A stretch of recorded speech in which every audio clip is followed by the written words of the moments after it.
시청자 여러분 안녕하십니까? 북한의 무인기 도발 이후에 윤석열 대통령이 의미심장한 말 두 가지를 했습니다.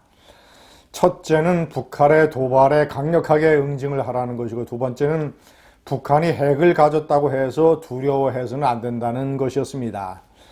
저는 이것이 북한의 급변사태 내지는 장기적으로 봤을 때 북한을 평화적으로 흡수 통일을 하는 국가적 사명과 관련된 문제에서 핵심이라고 생각을 합니다. 시청자 여러분, 윤석열 대통령은 우월한 전쟁 준비도 강조했습니다. 이것 또한 역시 사태의 핵심을 꿰뚫는 말입니다.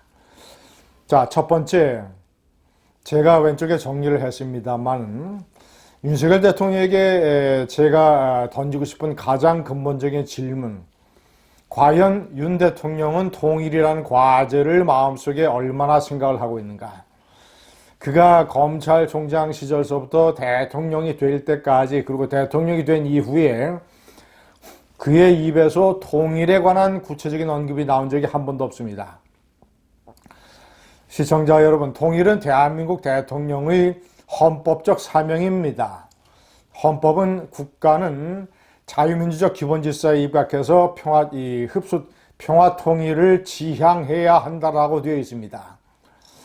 구체적으로 역대 대통령을 따지면 이승만 대통령이 통일에 관해서 가장 적극적이었습니다. 6.25 전쟁이 터지자 북진 통일을 시도했습니다. 두 번째는 박정희 대통령이었습니다. 그는 대통령 취임사에서 노예 상태로 지내고 있는 북한 동포들을 언젠가 해방시켜야 된다라고 강조를 했습니다. 장기적인 국가 목표는 통일, 단기적인 절박한 과제는 일단 북한과의 체제 경쟁에서 승리하는 것. 그래서 70년대 초까지만 해도 북한에 밀렸습니다만은 박정희 대통령의 중화공업과 수출 경제, 이 경제 약진 드라이브로 인해서, 그리고 자주국방으로 인해서 70년대 후반에는 국력이 북한의 김일성 체제를 추월을 했습니다. 통일을 위한 기초 단계를 마련한 것입니다. 윤석열 대통령에게 다시 묻습니다.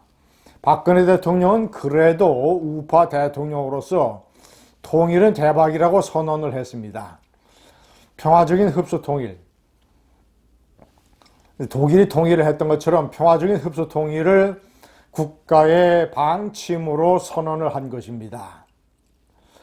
시청자 여러분, 많은 사람들이 내년에 올해의 무인기 도발은 윤석열 체제를 교란하기 위한 것이고, 내년에 김정은이가 본격적으로 국제적인 도발을 할지 모른다라는 관측을 하고 있습니다.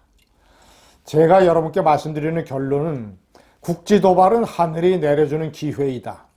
만약에 윤석열 정권을 상대로 국지 도발을 한다면 윤석열 대통령은 아주 작심하고 몇 가지를 실현에 옮겨야 됩니다. 첫째, 몇 배로 도발에 대한 응징을 해야 되고, 분명하게는 천안함 도발에 대한 원수를 갚아야 됩니다.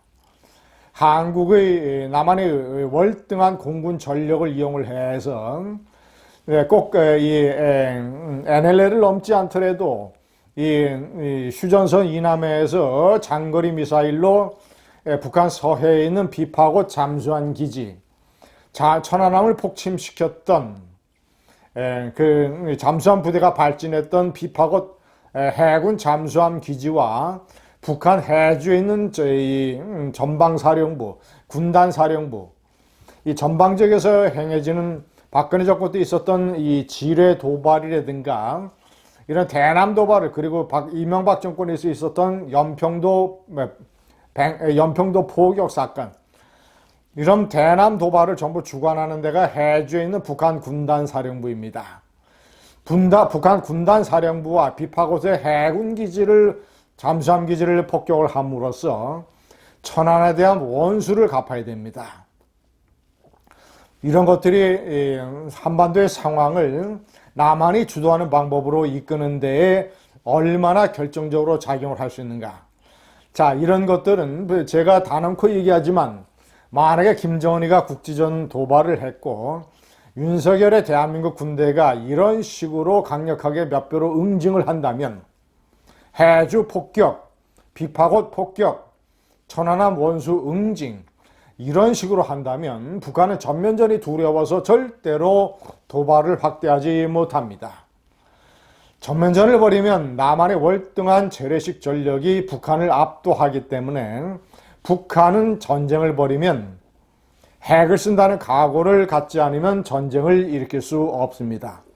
도발 국지전을 확대할 수 없습니다. 그러나 시청자 여러분, 윤석열 대통령이 북한이 핵을 가진 것을 두려워할 필요가 없다라고 얘기한 것처럼 독재 정권이 핵을 사용할 수 없다는 확신을 가질 필요가 있습니다.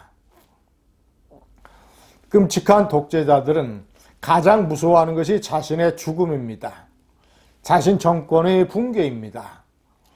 김정은이는 끔찍한 독재자이고 자신의 죽음 또는 정권의 붕괴를 겁먹기 때문에 핵을 절대로 사용할 수 없습니다. 재래식 전력으로는 남한의 전력이 월등하기 때문에 그 전력으로도 전쟁을 일으킬 수 없습니다. 결론적으로 얘기하면 북한은 전쟁을 일으킬 수 없습니다. 때문에 그런 확신을 가지고 만약에 북한이 김정은이가 국지전 도발을 확대한다면 더욱더 강력하게 응징을 해서 북한 정권에 대한 압력을 엄청나게 높여야 됩니다. 시청자 여러분, 김일성은 무모한 핵 개발에 따른 이 스트레스가 가중돼서 그 이듬해에 스트레스성 심장마비로 죽었습니다.